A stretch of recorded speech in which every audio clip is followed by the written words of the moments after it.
네, 우리 같이 말씀 보겠습니다. 오늘 고린도전서 10장 우리 같이 말씀을 읽었습니다. 고린도전서에서 바울은 계속 고린도 교회가 오해하고 있는 복음을 설명하고 있습니다. 그들이 복음을 잘못 이해하고 있기 때문에 결국 지금 잘못된 행동들을 서슴없이 하고 있는 것이다 라는 겁니다. 바울은 그들에게 이 일을 좀 더 이해하기 쉽게 설명하기 위해서 한 예를 듭니다. 바로 출애굽 이야기인데요. 오늘 1절부터 5절까지가 바로 그 이야기입니다. 이 출애굽기 이야기는 단지 한 예로 그치지 않고 복음의 매우 핵심적인 내용을 전해줍니다. 이것은 우리가 출애굽기를 읽을 때도 참고해야 될 중요한 기준이 됩니다. 그러니까 사도 바울의 출애굽기 설명이다 이렇게 얘기할 수 있겠죠. 바울은 출애굽기 이야기를 지금 당신들도 상당히 비슷한 상황이다 라고 하는 의미로 고린도 교인들에게 들려주고 있습니다.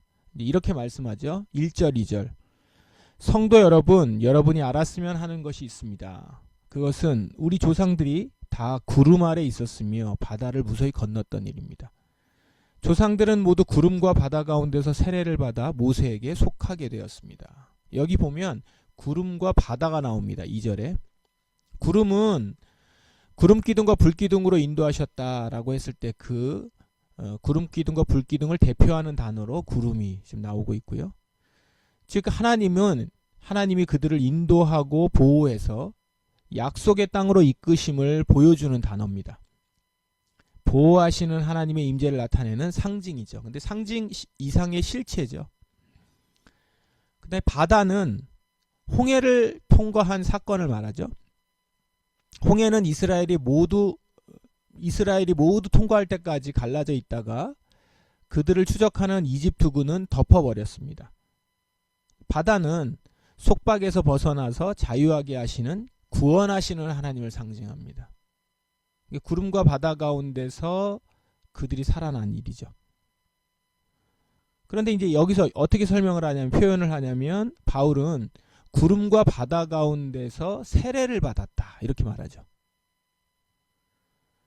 바울은 출애굽 여정의 가장 중요한 표시들을 신학적으로 지금 설명하고 있는 겁니다. 즉 출애굽 이스라엘의 구름과 바다는 그리스도인들에게로 치면 오늘 우리 같은 그리스도인들에게로 치면 성령과 세례에 해당하는 겁니다. 복음서에 보면 예수님께서 물과 성령으로 거듭나야 된다라고 말하지 않습니까?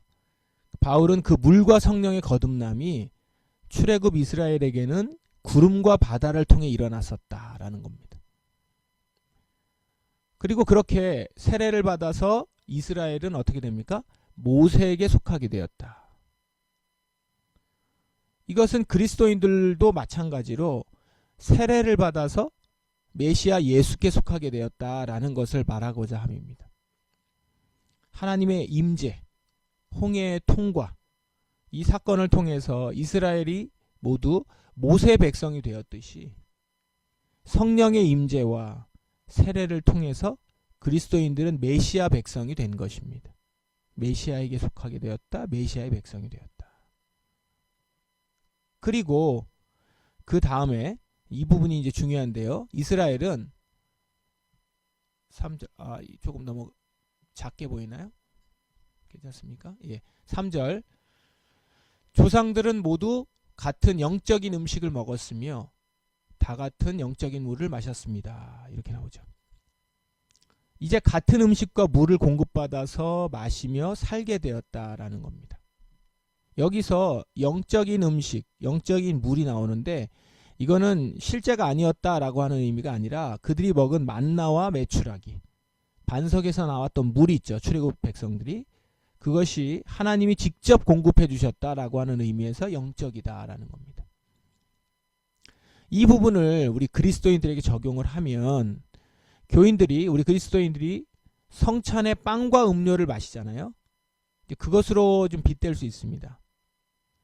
하나님이 준비하신 땅으로 가는 여정에서 특별히 마련해 주신 음식과 음료 이런 측면에서 이스라엘이 먹은 음식과 물은 지금 그리스도인들이 구원으로 하나님 나라에 가는 여정에서 먹는 성찬의 빵과 음료 같은 것이죠.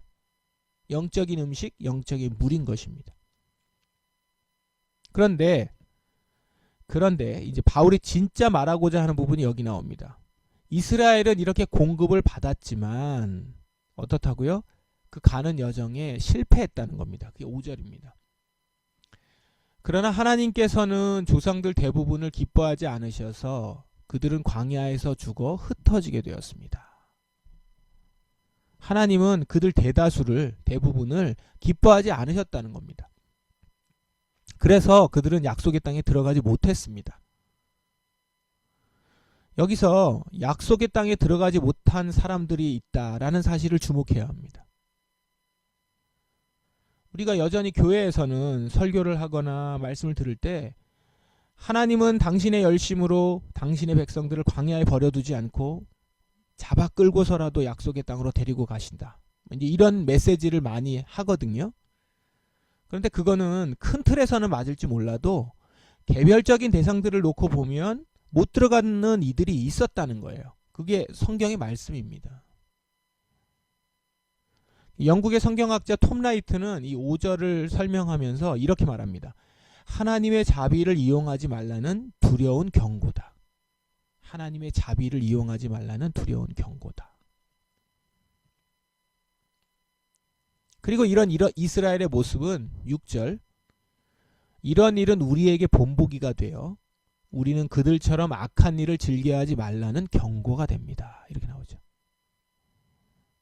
그리고 이후 7절부터 쭉 보면 실제로 고린도 교인들이 하나님이 기뻐하시지 않는 일을 지금 하고 있다라는 것들을 보여주거든요. 그래서 광야에서 죽고 끝날 수도 있는 그런 일들에 대해서 경고하는 메시지를 전하고 있습니다. 7절에 여러분 중에 우상 숭배를 하는 사람들이 있는데 여러분은 그들처럼 우상 숭배하지 마십시오. 이렇게 나오죠. 그리고 8절 우리는 그들처럼 간음하지 맙시다.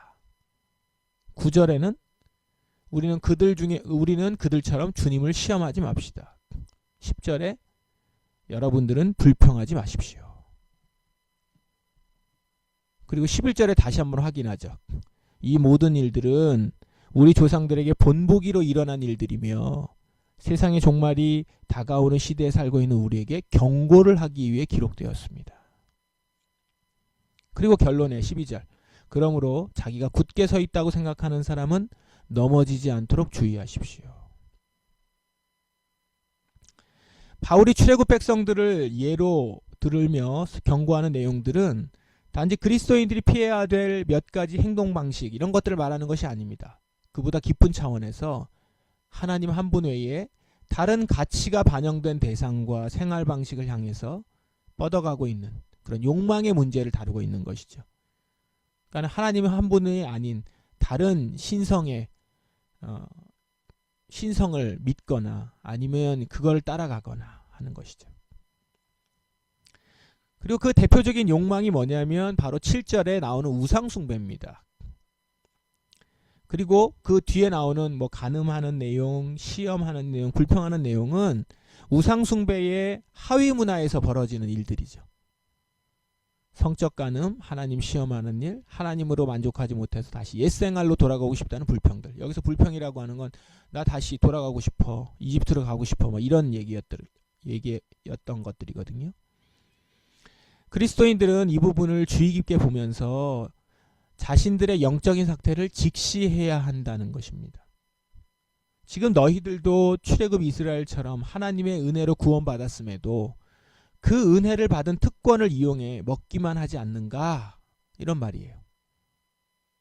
특권에는 그에 상응하는 책임이 따르는데 그 책임을 지지 않는 모습은 결국 그들을 약속으로 받은 유업의 땅 앞에서 다시 뒷걸음치게 만드는 일이라는 것입니다. 말씀은 오늘 우리에게도 분명한 메시지를 전합니다. 그거를 한마디로 하면 12절이죠. 그러므로 자기가 굳게 서 있다고 생각하는 사람은 넘어지지 않도록 주의하십시오. 우리는 어떻습니까? 세례를 받고 성찬에 참여하고 있는 우리 아닙니까?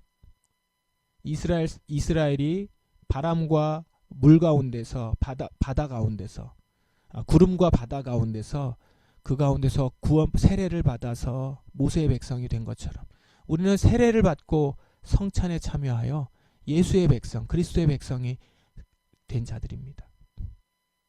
그러면 그 세례와 성찬이 지향하는 삶을 살아내야 합니다.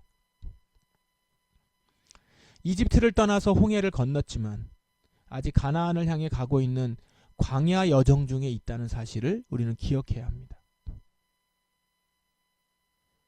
그 가운데서 광야에서 하나님이 우리에게 만나를 주시고 물을 솟아 마시게 하면서 걷게 하시는 방향이 있었습니다. 그 길을 가기 위해서 우리는 우리를 구원하신 여호와 하나님만을 바라보며 가야 합니다. 그러니까 다른 우상은 쳐다보지 말아야 합니다. 그 가운데서 음행을 그치고 하나님이 과연 우리를 이끌어 가시는지 또 시험해서는 안 됩니다. 지금 물과 만나가 우리를 이끌어 가시고 계신다는 증거거든요. 이집트로 다시 돌아가겠다고 하는, 이집트로 다시 돌아가는 게 낫겠다라고 하는 불평하는 말도 꺼내지 않도록 주의해야 합니다. 하나님이 기뻐하시는 삶을 살아내면서 약속의 땅에 들어가려고 그 방향으로 계속 걸어가는 인생이 되어야 한다라는 것이죠.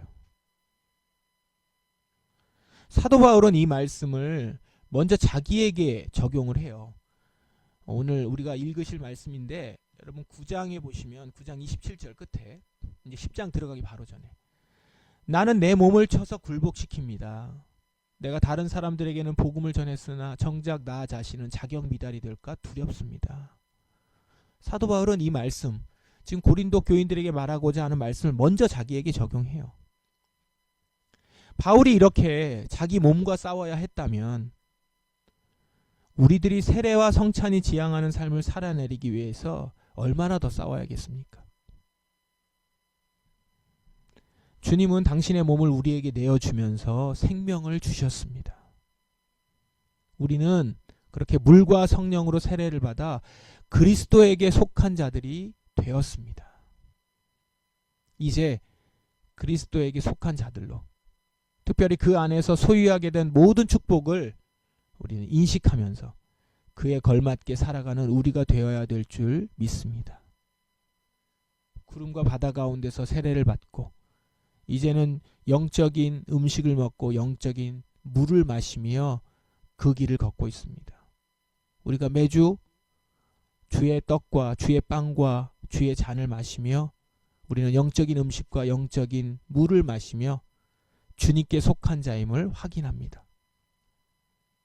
우상 숭배하지 않고, 이제는 더 이상 그래서 우상 숭배하지 않고 성적인 간음을 범하지 않으며 주님을 시험하지도 않고 또한 다시 뒤돌아보며 옛 생활을 돌아보며 불평하지도 않는 그런 인생을 살기 위하여 자기 몸을 쳐서 굴복시켜서 약속하신 그 나라까지 흔들리고 걸어갈 수 있는 여러분이 되시기를 바랍니다. 흔들리지 않고 걸어갈 수 있는 여러분들 되시기를 바랍니다. 우리 포도나무 성도들 오늘도 주님 앞에서 주님의 손을 꼭 붙들고 확신 가운데서 또한 두려움 없이 걸어갈 수 있기를 주님의 이름으로 축원합니다. 같이 이 시간 기도하겠습니다.